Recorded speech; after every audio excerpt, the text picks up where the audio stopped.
Doctor post మార్టంలో ఏమని నిర్ణయించారు doctor? Excuse me doctor. Please wait. Excuse me sir. yes postmortem finish అయింది. Good. Commissioner గారిది accidental death కాదు, మరి హత్య. ఎవరు ఆయన్ని కత్తితో పొడిచి చంపేశారు. హలో రాణా గారా? నమస్కారం సార్. పోస్ట్ మార్టం అయిపోయిందండి. అలాగే సార్. కొత్తగా చెప్తారేంటండి? మా రిపోర్ట్లో కమిషనర్ గారు లారీ కింద పడి చనిపోయాడని రాస్తాం. తప్పకుండా. ఆ లేడీ డాక్టరా? ఇక్కడే ఉంది సార్. అది నేను చూసుకుంటానండి. ఉంటానండి. డాక్టర్ కస్తూరి, ఎస్ సార్. విన్నావుగా? రిపోర్ట్ అలా రాసి తీసుకురా. సారీ సార్, నేను రిపోర్ట్ ఉన్నది ఉన్నట్టు రాస్తాను. అలా రాస్తే నువ్వు ఉండవు, నేనుండను. అసలు ఈ హాస్పిటల్ ఉండదు. ఒకప్పుడు ఇక్కడ హాస్పిటల్ ఉండేదని జనం చెప్పుకుంటారు. ఒక ప్రొఫెషనల్ మర్డర్ కి భయపడి హత్యని యాక్సిడెంట్ గా మార్చి రాయటం పాపం సార్. ఆ పాపాన్ని చేయను.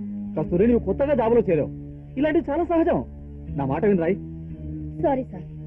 రోగికి చికిత్స ఎంత అవసరమో దుర్మార్గుడికి శిక్ష కూడా అంతే అవసరం. రాణా పాపులారిటీ గురించి నీకు తెలియదమ్మా. సార్, జనం మనల్ని ప్రాణాలు పోసే దేవుళ్ళు అంటారు. ఆ పని మనం ఎలాగూ చేయలేకపోతున్నాం. కనీసం న్యాయానికి ఊపిరి పోసేనా మనుషులుగా మిగులుదాం. ఆఖరిసారిగా చెప్తున్నాను, నేను చెప్పినట్టు రిపోర్ట్ రాయి. సారీ. ఎక్కడికి?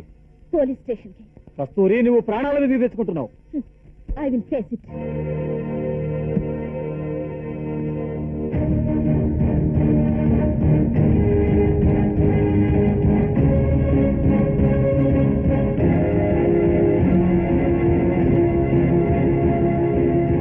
కమిషనర్ది యాక్సిడెంటల్ డెత్ కాదు.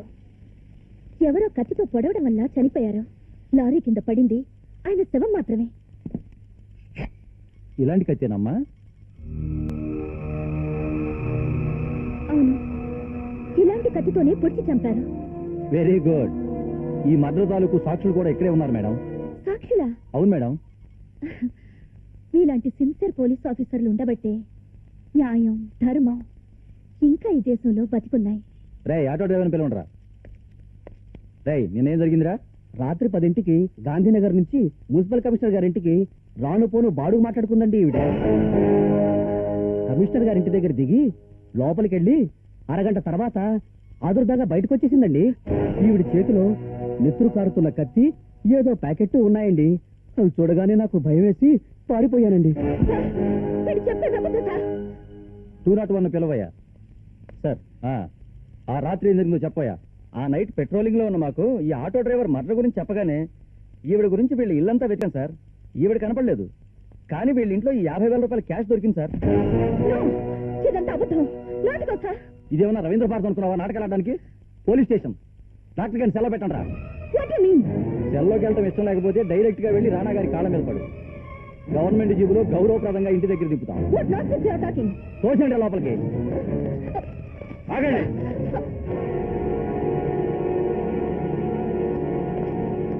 నమస్తే డాక్టర్. ఏమయ్యా, ఇది న్యాయమేనా? అసలు మీరు పోలీసులేనా? రిపోర్ట్ ఇవ్వడానికి వచ్చిన డాక్టర్నే కేసులో ఇరికిస్తారా? గారు, ఆ పేపర్లో ఇవ్వండి. కమిషనర్ చావుకు అసలు కారకుండా నేనేనమ్మా. అవునమ్మా, ఆ రాణాగాడు అక్రమంగా మా స్థలంలో అపార్ట్మెంట్స్ కట్టాడని చనిపోయిన కమిషనర్ గారికి పిటిషన్ పెట్టుకున్నాను. పాపం కమిషనర్ గారు నాకు న్యాయం చేయబోయి ఆ రాణాగాడి చేతిలో బలైపోయాడు. కమిషనరే కాదమ్మా, ఆ రాణా చేతిలో చాలా మంది బలైపోయారు. కనీసం పోలీస్ స్టేషన్ వరకైనా ఆ రాణాని తీసుకొచ్చే ధైర్యం ఎవరికీ లేదు. మొదటిసారి నువ్వు తెచ్చావు. కత్తులు తుపాకులు లేకుండా ఆ రాణాని ఎలా ఎదుర్కోవాలని ఆలోచిస్తుంటే కనకదుర్గలా నువ్వు కనిపించావమ్మా. నీ కవచంలో నేనుంటాను. మాట సాయం, ధన సాయం ఏం కావాలన్నా నేను చేస్తాను. కానీ ఆ రాణాని మాత్రం జైల్లో పెట్టించమ్మా. వాడిని జైల్లో పెట్టించే వరకు నేను నిద్రపోనని నా వృత్తి మీద ప్రమాణం చేసి చెప్తున్నాను. ఇలా 1 టౌన్ 2 టౌన్ కాదమ్మా, జిల్లా కలెక్టర్ దగ్గరికి వెళ్దాం. అక్కడ తెలుసుకుందాం.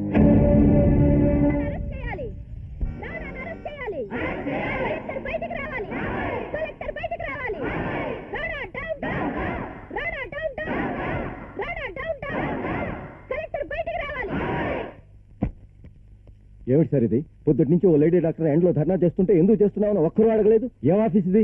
మా ఆఫీస్ ముందు ఇలాంటి ధర్నాలు రోజు చేస్తూనే ఉంటారండి. అవన్నీ పట్టించుకుంటే మేము ఇక్కడ ఆఫీస్ పని చేయలేము. ఇది నేల సమస్య నీటి సమస్య కాదు సార్. ఒక గవర్నమెంట్ అధికారిని మున్సిపల్ కమిషనర్ ని మర్డర్ చేశారు. పోలీస్ స్టేషన్కి వెళ్ళి రిపోర్ట్ చేయండి, కోర్టులో న్యాయం చేస్తారు. పోలీసులు ఈ కేసు టేకప్ చేయట్లేదు సార్. జిల్లా అధికారిగా మీరే న్యాయం చేయండి అని అడగడానికి వచ్చాం. కమిషనర్ హత్య అని చెప్పడానికి మీ దగ్గర సాక్ష్యం ఏమైనా ఉందా? ఉంది సార్, మీరే వచ్చి ఎంక్వైరీ చేయండి. రేషన్ బియ్యం కిలో 2 రూపాయలకే, రేషన్ బియ్యం కిలో 2 రూపాయలకే, రేషన్ బియ్యం కిలో 2 రూపాయలకే, రేషన్ బియ్యం కిలో 2 రూపాయలకే, రేషన్ బియ్యం కిలో 2 రూపాయలకే. ఆగండి, నన్నేం చేయమంటారయ్యా? వెళ్ళి మంత్రి గారిని అడగండి. పోలీస్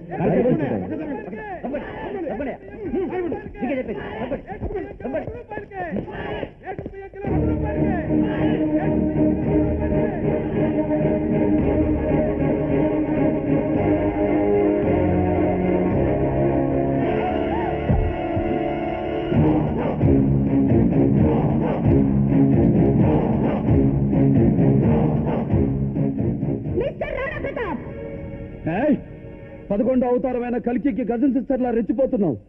బతకాలని లేదా? నన్ను ఎదుర్కొనే ధైర్యం లేక పోలీస్ స్టేషన్ లో దొంగ కేసు పెట్టించావు. కలెక్టర్ ఆఫీస్ దగ్గర నుంచి నన్ను చాటుగా కిడ్నాప్ చేయించి తీసుకొచ్చి చంపుతానని బెదిరిస్తున్నా. సిగ్గులేదు?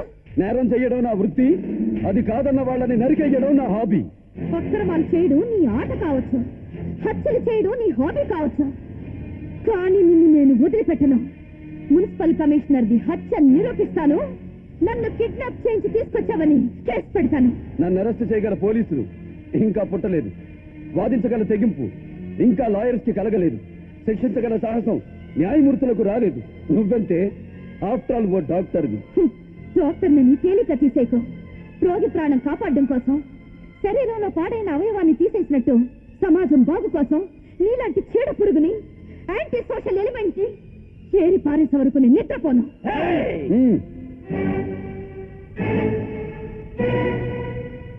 చూసావా, నేను గను సైగ చేస్తే చాలు చీర పీలిక ముక్క కూడా మిగలకుండా నిన్ను ముక్కలు ముక్కలుగా నరుకుతారు. ప్రాణాలతో తిరిగి వెడదలుచుకుంటే నా మీద పెట్టిన కేసు వెనక్కి తీసుకో. బహుమానంగా నీకు పట్టు చీరలు కొని పెడతాను, బీరువాలో నింపుకో, నగలు కొని పెడతాను, ఒంటి నిండా వేసుకో. ఎంత డబ్బు కావాలో అడుగు, ఇస్తాను. ఒకవేళ రూపాయి విలువ పడిపోయిందనుకుంటే డాలర్లు ఇస్తాను, పౌండ్లు ఇస్తాను. అడుగు, ఏం కావాలి? నువ్వు గూండాగిరి చేసి సంపాదించిన డబ్బుతో దేన్నైనా కొనగలననుకుంటున్నావేమో, నన్ను మాత్రం కొనలే. నిన్నేంటే, నీ అమ్మ నీ అబ్బని కూడా కొంటాను. ఒప్పుకోకపోతే నువ్వు ఆడదానివనే విషయం మర్చిపోయి. ఆడ మగ మంచి చెడు తేడా తెలియాలంటే నువ్వు ముందు ఓ అమ్మా బాబుకి సక్రమంగా పుట్టిన వాడివై ఉండాలి. ఖచ్చితంగా నువ్వు ఏ కుప్ప తొట్లోనూ విసిరి పారేయబడ్డా అలాంటి బిడ్డవై ఉంటావు.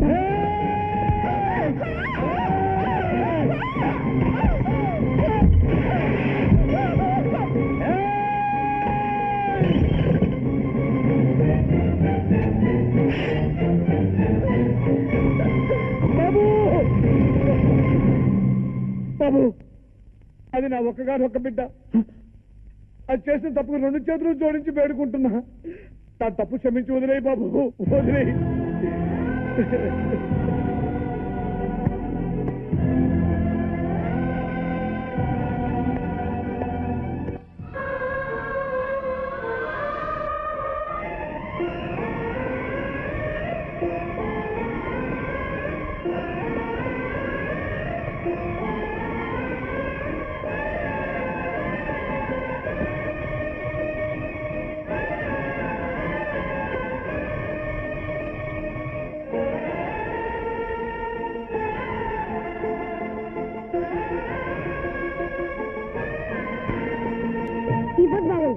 అమ్మాయ్యా, బతికించా బాబు.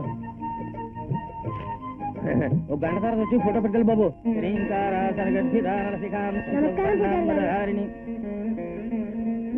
ఎరా, బాగా చదువు రావాలని అమ్మవారిని మొక్కుకోవడానికి వచ్చావా? లేదండి, నా చెల్లికి మంచి మొగుడు రావాలని దండం పెట్టుకోవడానికి వచ్చాను. వారిని అసాధ్యం కూడా. 15 ఏళ్ల తర్వాత జరగబోయే పెళ్లికి ఇప్పుడే టెండర్ పెట్టడానికి వచ్చావన్నమాట. మరి మొక్కుబడి ఉందా? ఇదిగో హుండీలో వేసేయి.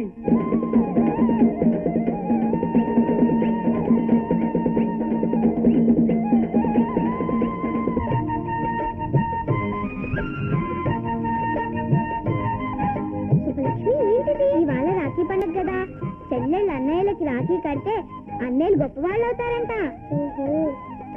అన్నయ్య అన్నయ్య, నాకు రాఖీ కావాలన్నయ్య. కావాలా? ఎలానే? డబ్బులన్నీ హుండీలో వేసేసారా? నాకు తెలియదు, నాకు కొనివ్వు అన్నయ్య.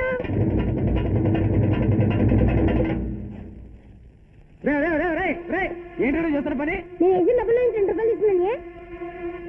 ఏంటయ్యా? హుండీలో నుంచి డబ్బులు దొంగతనం చేస్తున్నాడమ్మా. మా అన్నయ్య దొంగ కాదు. అక్కడ పోలీసులు తీసుకెళ్ళి అబ్జర్వ్ పదండి. మా అన్నయ్య దొంగ కాదు. మా అన్నయ్య వదిలేయండి. అన్నయ్య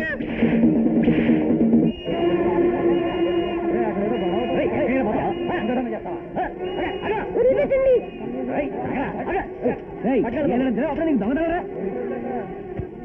మా అన్నయ్య దొంగ కాదు.